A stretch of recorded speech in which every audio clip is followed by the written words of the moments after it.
Hello and welcome to a brand new series of Dream Deals. Over the next 6 weeks we're going to be showing you some of the most desirable cars on the planet that'll leave you foaming at the mouth and licking the screen in desire. And more importantly, we're going to show you how you can get your hands on some of them. Now for this first show we're going to be taking a look at a marque that will forever be seen as quintessentially British. A car that is renowned for its style, its class and its sporting heritage. A car equally at home on the track or on the road. Who else? Of course, it's Jaguar. Jaguar was formed in 1922 by Sir William Lyons and his partner William Walmsley with the help of a £1,000 overdraft and some small premises in Blackpool. Although Jaguar is now known as a manufacturer of prestige cars, its origins are a little more humble. It originally started life as the Swallow Sidecar Company, producers of, surprise surprise, sidecars. Now in 1927, just prior to their move here to Coventry, Swallow moved into motorcar production, making this stylish two-seater body which sat on the chassis of the cheap and readily available Austin 7, producing this beautiful Austin 7 Swallow. And notice the Swallow mounted on the bonnet. Now this is the Austin 7 Swallow Saloon. But soon after that, Sir William Lyons got bored of making cars with someone else's chassis and decided it was time the company made their own, giving rise to this, the SS2 and its big brother, the SS1. Now at the time, both cars were described as having that £1,000 look, but with a price tag of, well, for its big brother, £310, and for this, only £210. 1935 was a big turning point for the company. They launched 4 brand new models, including this stunning SS Airline, one of the most stylish and fashionable shapes about at the time. And equally significantly, the famous Jaguar name made its first appearance that year, headlining a completely new saloon and sports car range, the SS Jaguar 100. The Second World War saw a hiatus in motor car production, with Swallow returning to its roots in sidecar production, with nearly 10,000 rolling off the production line. Post-war, Jaguar the marque was back, biting and scratching with this, the hugely impressive XK120. Launched in 1948, its name was based on its top speed, at the time the fastest production car in the world. Jaguar were hot and its reputation was taking shape. Up until now, Jaguar had had some success in motorsport, so they decided to build a car that had track speed solely in mind. Bring on the XK120C, the C-Type. Launched in 1951, the C-Type made its first outing at Le Mans with 3 cars being entered, and although 2 didn't make the finish, the third recorded an amazing debut victory. The C-Type had firmly established Jaguar's sporting prowess. Now only 54 road-going models of this car were ever built, with a few making their way to the US. I know what you're thinking, but we got them back again. In 1953, the C-Type gave way to its successor, the imaginatively titled D-Type. Now the D-Type was truly innovative in its design. It was the first car to use a monocoque body construction. Now only 42 road-going D-Types were ever made, and production had started on a more user-friendly car, the XK-SS. But all this was to come to an abrupt end after only 16 models were made as a result of a massive factory fire in 1957. Now luckily, Jaguar rose like a big cat-type phoenix from the ashes, bigger and better. Straight after the fire, producing a number of cars, including the XK150, shortly after that in '58 the Mark 9, and then in '59 this, the beautiful Mark 2.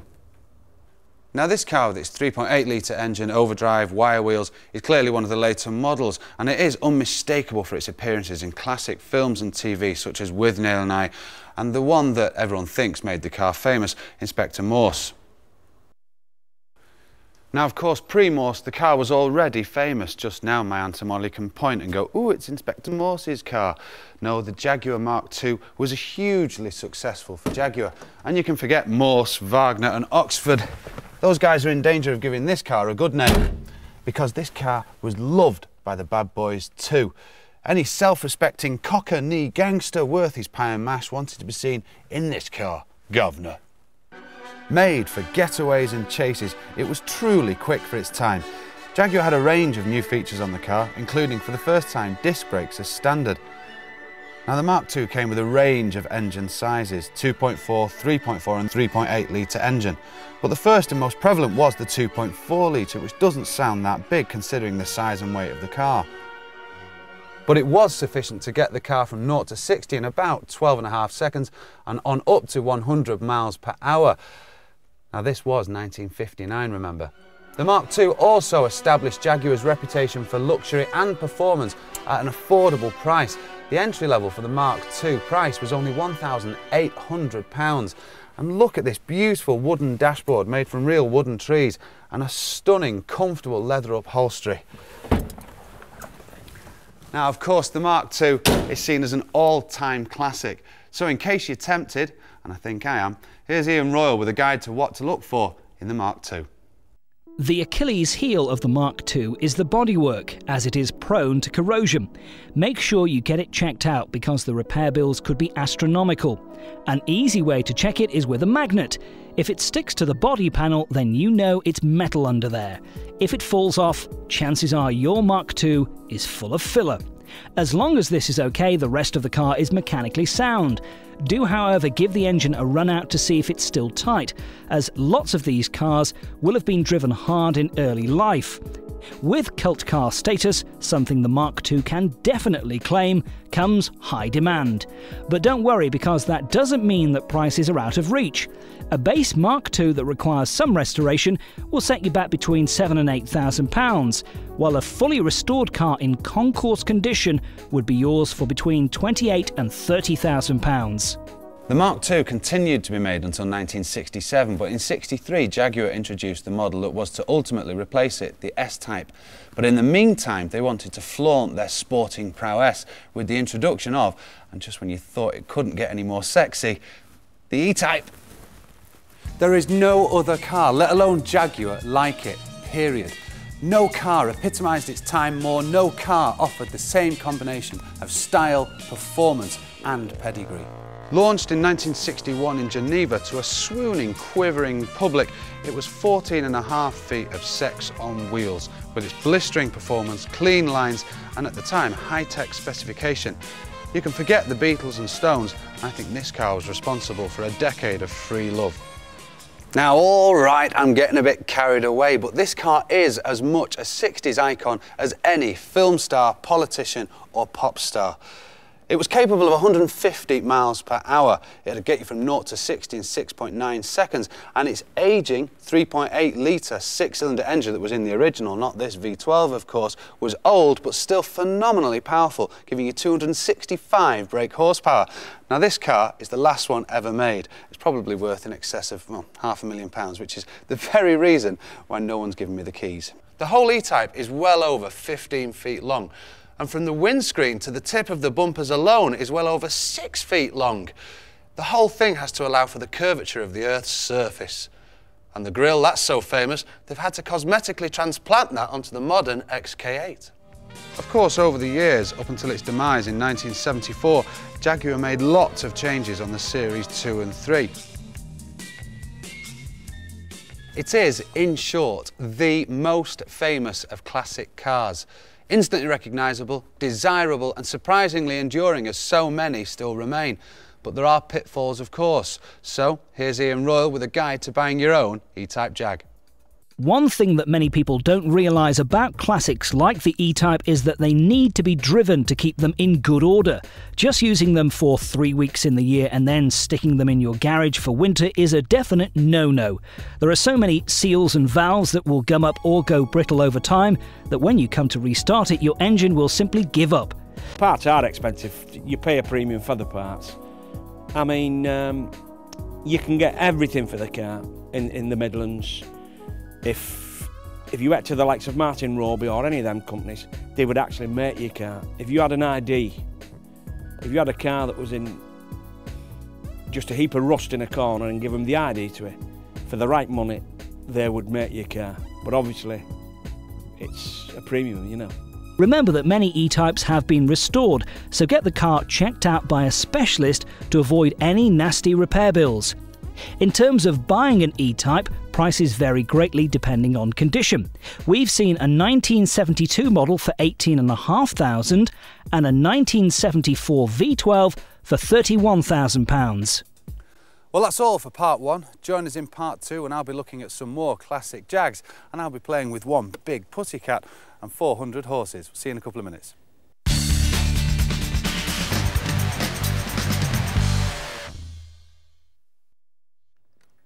Hello and welcome back to part 2 of Dream Deals. This week we're taking a look at Jaguar, and in a moment I'm going to be letting that XKR out of its bag. But first it's time to take an in-depth look at a modern classic. Now, towards the end of the 60s, with the E-Type selling itself, Sir William Lyons took the decision to concentrate production on just one car. That was to be the XJ6, which you see here in 3 of its many guises. Now, arguably, that's the first car you think of when it comes to Jaguar, so a successful decision somewhere along the line by someone, which takes us nicely on to our next classic car. Based on the chassis of the XJ6, it is, of course, the 70s star, the XJS. Now, you see, for me, the Jaguar XJS is the fur coat and no knickers of cars. I've got this image, right or wrong, of the cheesy actor Oliver Tobias in the cheesy film The Stud in 1976, getting out of one. And needless to say, the lady I've got in mind is Joan Collins. I've no idea if that image is true, but that's the problem with the XJS. You see, the late 70s and 80s were seen as a bit naff, but at the time, if you were a part of it, if you were there, then they were ever so sexy. But now any nostalgia is loaded with irony and is seen as kitsch. The truth is, the Jaguar XJS was both ridiculous and fantastic in equal measure. It had a wonderful V12 5.3 litre engine, and yet it couldn't do more than 20 miles per gallon, this in an age of a supposed oil crisis. And for a car the size of a small village, if you were much more than 6 foot, it was a bit of a struggle.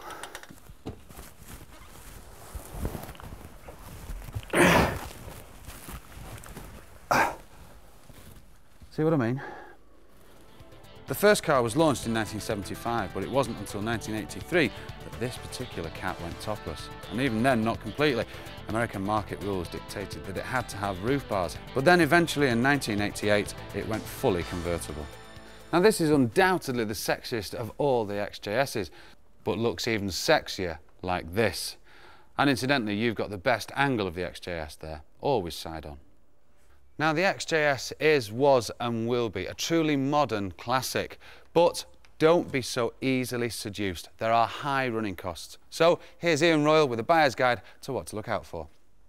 Despite being a classic car, the XJS suffers from heavy depreciation if it's poorly maintained, so make sure you get a full service history and get it checked out by an independent specialist before you buy. In terms of maintenance, the 12-cylinder models can be more expensive than lesser models. In terms of prices, you can expect to pay anything from as little as £550 for a really bad example, or up to 10 grand for an absolute minter. Now for a bit of Jaguar Exotica. Jaguar's history is littered with success after success, but there was one notable exception: the small matter, or the large matter, of the Jaguar XJ220, a car now that's infamous. It was originally only intended as a concept car, the result of meetings of what became known as the Saturday Club, a bunch of enthusiasts who met in their spare time, designing what was only intended as to show off Jaguar's capabilities, both engineering and style-wise. But it was the biggest turkey since Bernard Matthews.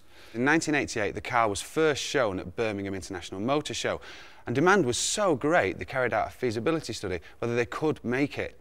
They found out that they had 350 people that had more money than sense, so the decision was taken to make the car. That was the biggest mistake Jaguar made, because it transpired that there were only 281 people with more money than sense, including apparently one Sir Elton John who's got one, because the car had this ridiculous price tag of £400,000. But anyway, the car is, as I think you'll agree, a magnificent classic for the future. It's beautiful, and it was the fastest production car in the world at the time, doing 213 miles per hour. Now, in 1996, with the demise of the XJS that we talked about earlier, Jaguar had a gap in their fleet for a sports touring car. They replaced the XJS with this, the phenomenally successful Jaguar XK8. Now, even the half asleep among you will have noticed that this is an XKR. Well, I'm going to be driving one of those in a couple of minutes, but first, the XK8 launched in 1996 at Geneva. It had a 4-litre V8 engine generating 290 brake horsepower. It was rear-wheel drive and had obvious E-Type influences all over it. It was a real throwback to the Jaguar heydays of days gone by. Well, it's 6 years old already, and we think this is a used Jaguar, a classic for the future. So here's Ian Royal with a few tips on how to get your hands on your own used XK8. The XK8 is better built than any previous Jag sports car, and despite high original costs, second-hand models are now relatively cheap. If you do have some spare cash, you'll be looking to pay around £17,000 for a 1996 P-Reg Coupe and £27,500 for a 98 supercharged convertible. The most popular of the two are the convertibles, so expect to pay more for these. In terms of what to look out for, well, keep an eye on tyre wear and stone chips, because the majority of XK8s spend a large amount of time pounding up and down the motorway. Inside, watch for wear on the leather, loosening of the switchgear, and on the convertible, check for signs of vandalism on the roof. Like a really good whiskey, Jaguar's XKR is a curious blend.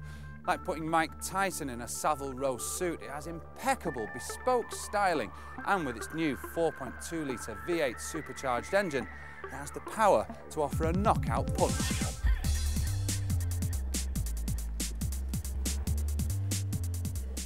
This is the latest version of Jaguar's Super Cruiser, now with increased power from that 4.2 litre engine seen in the S-Type R. This particular model has the R handling pack, which means that you get stiffer springs, those glorious 20-inch Detroit wheels, Brembo brakes and more supportive sports seats. Externally, the XKR has never looked better. Like a Hollywood actor, its looks just seem to improve with age, aided by the odd bit of cosmetic surgery. It's always been a beautiful shape with its long, sleek nose and its hunched, muscular rear. It emanates sleek aggression. And now, with its newfound power, it should float like a butterfly and sting like a bee.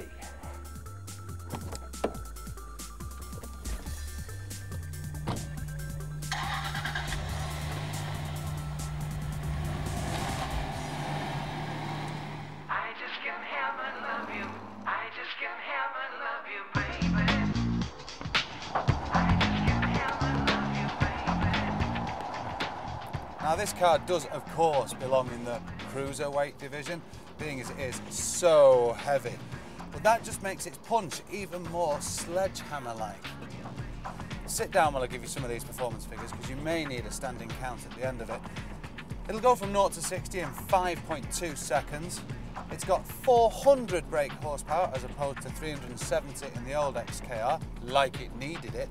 And it will go on up to a limited top speed of 155 miles per hour. Awesome power in a car this size. The car's automatic 6-speed gearbox is as smooth as that mahogany-skinned fella off Bargain Hunt. It never puts a toe out of line. And even when you think it's going to be struggling uphill, put your foot down, it will instantly find the right gear and launch the car. Now hold your 400 horses, I hear you cry.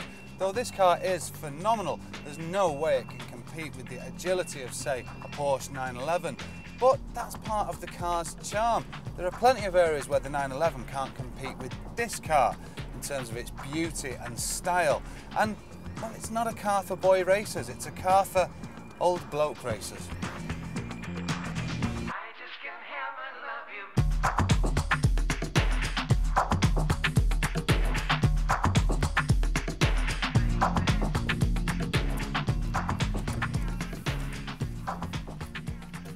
Some cars are made for out-and-out speed, some with power in mind, some agility. Well, this Jaguar XKR is a perfect marriage of all three. A heavyweight boxer with awesome punching power, graceful agility and durability. It is, in essence, the greatest of them all. It's the Muhammad Ali of cars. Or it could be George Foreman. Frank Bruno was British. Now, over the last 20-odd minutes, we've been looking at the history of Jaguar cars, starting with the Austin 7 Swallow and, of course, the ubiquitous Jaguar E-Type. Classic cars over the years. And if you like, with the XKR, we completed the circle, but now we're going to look even further into the future. This is the R Coupe concept car. Now, over recent years, Jaguar have wet our whistles with cars like the XK120 and the F-Type, cars that were never intended to go into production, or there is a question mark over the F-Type in the future. But this car, well, it's got me moist. Like the original XJ220 concept, the R Coupe is only intended as a demonstration of what Jaguar's style designers can achieve when given a free rein in the privacy of their own studios. But there are some clues as to what Jaguar cars might look like in the future. It's got huge 21-inch wheels. It's even got silver plating over the fuel caps and some of the body parts. It's got a Union Jack air inlet on the side, a cheeky little idiosyncrasy that British designers are probably imposing on their big brother American owners. And the front grille has obvious D-type influences. This car is the future, but it's got its roots firmly in the past. Now rest assured that Jaguars in the future will not have Ford Cougar rear light clusters. Now what the designers are also trying to emphasise with this car is the clean lines and the stature of the car. Very Jaguar. Now the inside of cars, according to Jaguar and the R Coupe, are going to be more reminiscent of your front room, with panels, leather, veneer and silver plating inside. It's absolutely sumptuous. Pay attention, 007. Now I'm saying pay attention 007, but inside here there are parts of this car that are purely Batman, like that paddle steering wheel. But have a look at this, the rest is pure James Bond. For a start, your glove compartment, just have a look at this. Now of course at home you keep, you know, some old Quavers wrappers, perhaps a sticky lollipop. Well of course cars in the future aren't going to have things like that. They'll have your binoculars, some sunglasses and an umbrella. The television, I'm sure you're wondering where that is, because in the future, of course, cars are going to have televisions. Well, of course, it's there. Slides out beautifully from this one very clean dashboard. And there, of course, is your Jaguar television. Closes beautifully.